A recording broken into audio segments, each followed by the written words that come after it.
प्यारे बच्चों, मैं आज आप लोगों को प्रेजेंट टेंस का एक्टिव वॉइस से पैसिव वॉइस बनाने का आसान तरीका बताऊंगा।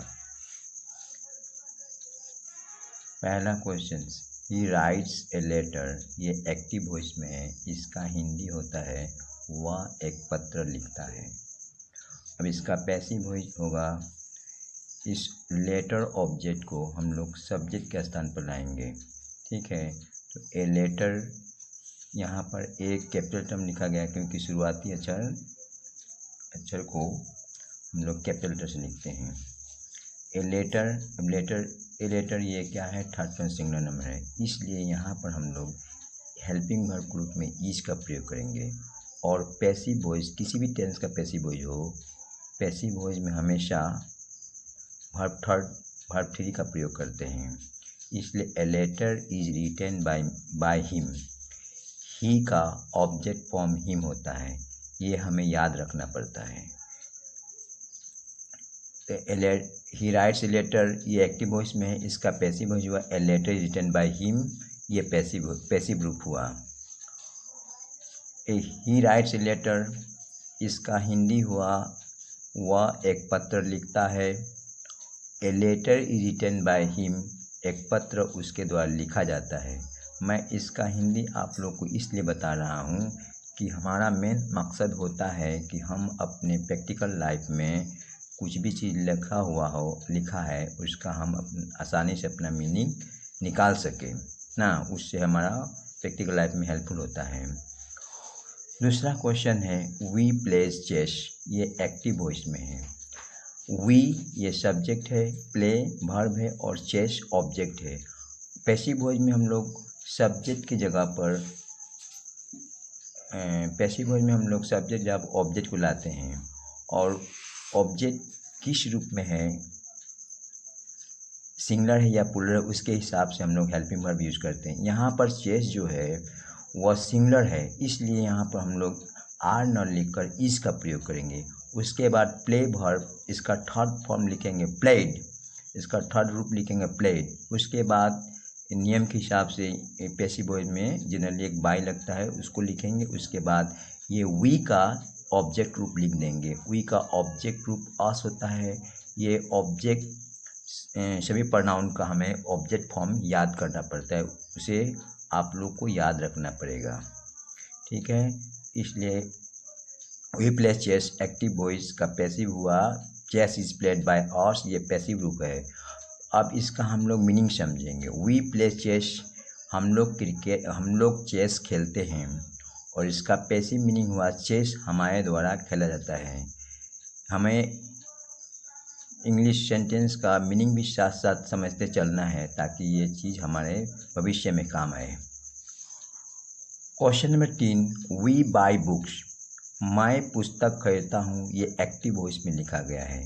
इसको पैसिव किस तरह से बनाएंगे, तो फिर उसी पहले की तरह बुक को सब्जेक्ट के स्थान पर लाएंगे। अब यहाँ पर बुक्स जो है प्लूरल में लिखा गया है, इसलिए यहाँ पर इज नहीं होगा, आर होगा।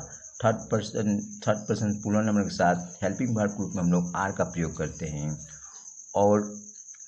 और ये जो बाय है, मेन वर्ब बाय है, इसका हम लोग थर्ड रूप लिखेंगे। तो बाय का लिखेंगे बॉट, उसके बाद पहले जैसा एक प्रीपोजिशन रखेंगे बाय, और उसके बाद आई का ऑब्जेक्ट फॉर्म लिख देंगे मी। आई का ऑब्जेक्ट फॉर्म मी होता है। हम लोग को ये ऑब्जेक्ट फॉर्म हमेशा याद रखना पड़ता है। आप लोग भी जितने प्रोनाउन हैं उन सब का ऑब्जेक्ट फॉर्म याद करने का कोशिश कीजिएगा।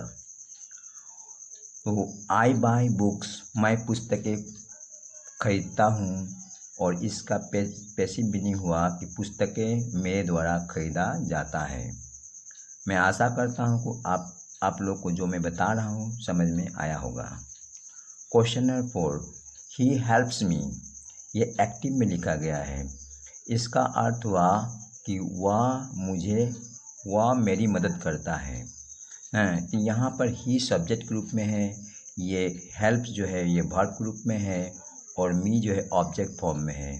अब यहाँ पर इस वर्ब में एस इसलिए लगाया गया है क्योंकि ये जो ही जो है ना, ये third person singular number, subject ही जो है वो थर्ड पर्सन सिंगुलर नंबर के रूप में लिखा गया, इसलिए इस हेल्प पे एस लगाया गया है, क्योंकि नियम ग्रामर के हिसाब से अगर सब्जेक्ट सिंगुलर में रहता है तो वर्ब को भी हम लोग को सिंगुलर करना पड़ता है, क्योंकि ऑलरेडी वर्ब जो हमेशा प्लूरल में होता है उसमें हम लोग एस एस जोड़ते हैं तो वह सिंगुलर बदल देता है। तो ही हेल्प मी ये एक्टिव रूप में लिखा गया है। इसका हिंदी अर्थ हुआ कि वह मेरी मदद करता है। इसको हम लोग पैसिव जो है बहुत आसान तरीक़ा से बनाएंगे। अब यहाँ पर जो मी लौक रहा है ये ऑब्जेक्ट फॉर्म में है। अब इसको पैसिव वॉइस में हम लोग सब्जेक्ट के स्थान पर लाएंगे। जब सब्जेक्ट के स्थान पर लाएंगे तो इसका रूप जो है मी जो है ऑब्जेक्ट रूप जो लिखा गया वो सब्जेक्ट रूप में आ जाएगा। अब यहाँ आई हो गया, सब्जेक्ट के रूप में आई हो गया, और आई के साथ हेल्पिंग वर्ब रूप में हमेशा एम का प्रयोग किया जाता है, इसलिए यहाँ एम लिखेंगे हम लोग। और उसके बाद ये हेल्प वर्ब का तीसरा रूप लिखेंगे हेल्प्ड, ठीक है। उसके बाद एक प्रीपोजिशन बाय लगाएंगे और उसके बाद ही का ऑब्जेक्ट फॉर्म लिख देंगे हिम, और ये बन गया हमारा passive voice.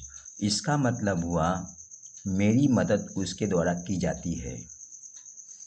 Question number 5, you sing a song, ये एक्टिव वॉइस में लिखा गया है। इसको हम लोग पैसिव वॉइस में पहले की तरह बदलेंगे।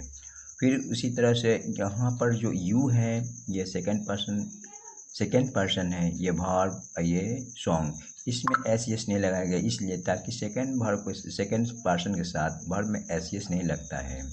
ये सिंग ए सॉन्ग ये एक्टिव वॉइस में है। इसका मतलब हुआ कि तुम एक गीत गाते हो या आप एक गीत गाते हैं, दोनों हम लोग कर सकते हैं, या आप लोग एक गीत गाते हैं, तीनों चलेगा। अब इसका हम लोग पैसिव बनाएंगे तो फिर सब्जेक्ट की जगह में इस ऑब्जेक्ट उठा कर रखेंगे, और ये ए जो है ये अब यहाँ पर ए जो है यहाँ पर ए स्मॉल लेटर में लिखा गया था, अब यहाँ पर ए जो है कैपिटल में आएगा, क्योंकि ग्रामर के हिसाब से शुरुआत का अक्षर जो है प्लूरल ये कैपिटल में लिखा जाता है, इसलिए यहाँ पर एक कैपिटल के रूप में लिखेंगे। उसके बाद सॉन्ग लिखेंगे। अब यहाँ फिर सॉन्ग जो है थर्ड पर्सन सिंगुलर नंबर में है, एक वचन में है, इसलिए यहाँ पर हेल्पिंग वर्ब सहायक क्रिया के रूप में इज लिखा जाएगा, और सिंग वर्ब का थर्ड फॉर्म संग लिखाएगा, SUNG संग। उसके बाद फिर हम लोग एक बाई प्रीपोजिशन का प्रयोग करेंगे, और ये यू का ऑब्जेक्ट फॉर्म यूए होता है, ठीक है। ये हमें ध्यान देना है इस पर कि यू का ऑब्जेक्ट फॉर्म यू ही होता है, ठीक है। अब ये हमारा पैसिव वॉइस बन गया। अब इसका हिंदी मतलब समझेंगे। एक गीत आपके द्वारा गाया जाता है या तुम्हारे द्वारा गाया जाता है, ये दोनों चलेगा, ठीक है। ये हम लोग को साथ साथ हिंदी मीनिंग भी समझते चलना है, क्योंकि हम लोग को अगर हम लोग जब बड़े हो जाएंगे और जो प्रैक्टिकल लाइफ में उतरेंगे तो हमें कहीं पर लिखा है तो पहले से ही हमारा प्रैक्टिस रहेगा हिंदी निकाल लेने का, तो हम आसानी से उसका मतलब समझ जाएंगे और उसको हम उपयोग में कर सकेंगे। अब यहाँ पर जो था न ये क्वेश्चन जो है यहाँ पर यह 6 नहीं होगा, यहाँ गलती से लिखा गया, उसके लिए मैं सॉरी कहता हूँ आप लोग को। अब यहाँ पर क्वेश्चन नंबर 6 ये है, यहाँ ये क्वेश्चन नंबर 6 कह रहा है कि राम रीड्स ए स्टोरी, ये एक्टिव में लिखा गया है। अब इसका हमको पैसिव बनाना है। पहले इसका हम लोग मीनिंग समझ लेते हैं। Ram reads a story, Ram यहाँ पर क्या है, सब्जेक्ट के रूप में है, यहाँ पर वर्ब जो है रीड्स है। अब हम ये समझाना चाहते हैं कि यू जो था इसमें एस ने सिंग वर्ब में एस नहीं जोड़ा था, लेकिन यहाँ पर जब राम आ गया तो इसके वर्ब में एस जोड़ा गया है। क्यों जोड़ा गया, ऐसा क्यों है?